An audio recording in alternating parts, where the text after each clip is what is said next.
Presidente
Eli, oye!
et le monde continue en 23. Si les mots, Batorona, Basi Batouma, Bapelé Nabiso, Basi Luchuru, Basi Nirakongo, Basi Lubero, Basi Alobi, Akosalisa référendum. Est-ce que le référendum on a Ekosale Mana Luchuru? Ekosale Mana Lubero? Elini Oropanini, Alini Batorona, Batikala na Epeni ya Moka na Biso Kuna, Ye ati awa constitution na yeso kitotiki ye parti wana kotika la république de Sosu et puis bato wana kosi biso bakotoli biso mabele yango président eli alobi cilombo ateki mboka esengeli bino babiso bana mboka totelema eske tokotika ye eske tokotika ye kosukisa ati état de siège na état de siège wana na ville ya Bunia na Ituri gouverneur de province ndeko na ye maire de ville ya Bunia ndeko na ye babourgmestre misato ya commune ya ville ya Bunia bandeko na ye baadministrateur nyonso ya baterritoire ya Ituri bandeko na ye yango ozoloba na constitution yende akolomaka bagouverneur ya baprovince nyonso kaka bato na ye ndenge wana automatika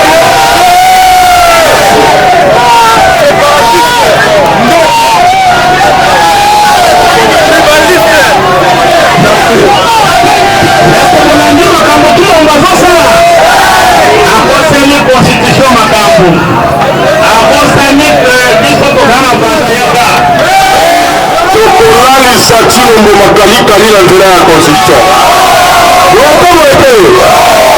ngonga nyonso nayebisaka bino ndenge komande du peuple martin fayulu elobaka ntongo mingi pokwa mpona mboka oyo kongo oyo ndeko Tulombo akochange constitution oyo soki moto makambo oyo yozali koloba soki otali na nzela ya bateba nyonso tozali na yango ndeko Tulombo akomi kokima makambo etali refusion ya constitution po omoni ete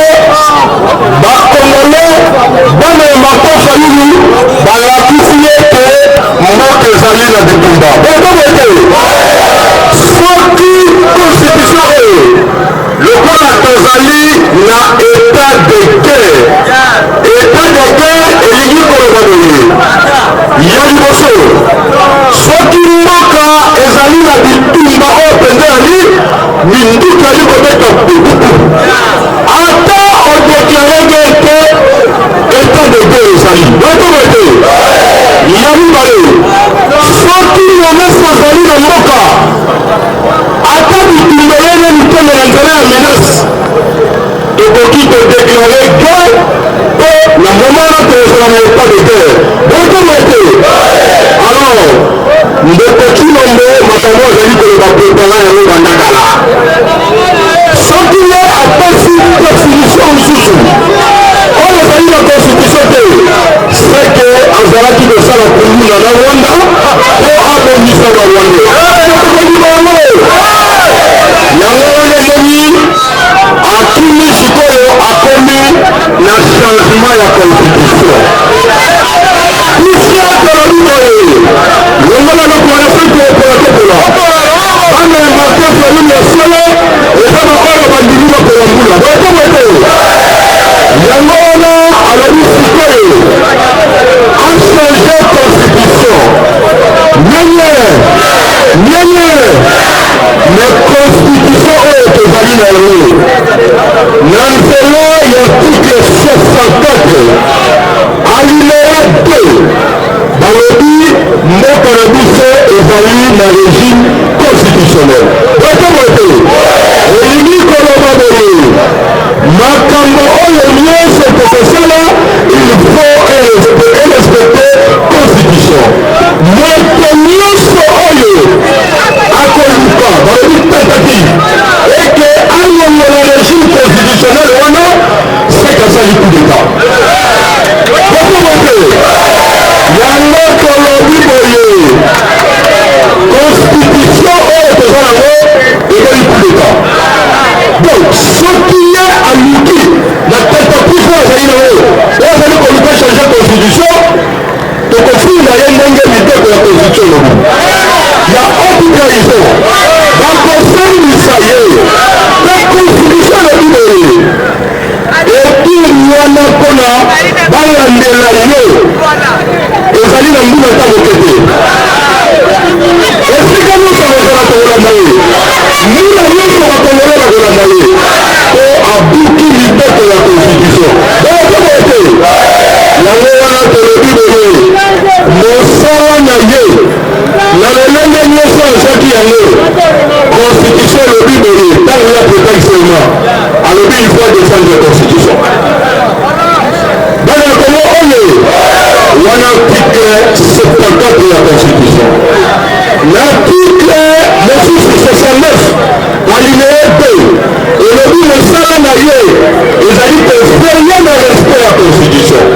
mais awa ye elingi abuka mobeko ya constitution estce nakotika ye yango tolobi bana ya kongo bazala ple oyo eza constitution merci na bino nyonso merci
membre na biso ya kilo nationale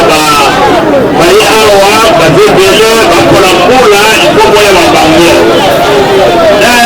fise politike ya mandat koyono boyebaka fise politike ya mandat koyono ye voilà bobetana ye maboko Mike iseme fise politike ya mandat koyono katabana ya tango moja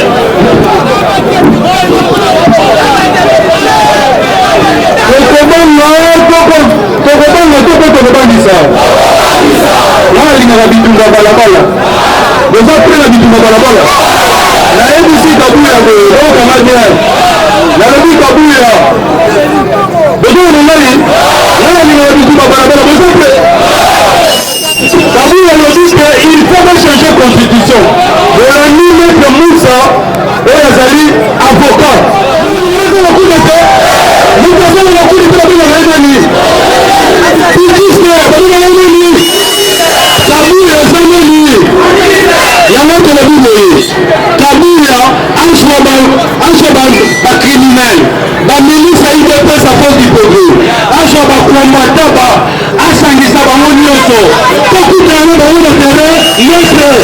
tokuta te Martin Fayulu kozala Kabila kozala bien Martin Fayulu kozala ifikisi kadeba oyo na balabala la police libanti akotomaka nango Kabila soki nzambe andali lukomanda ye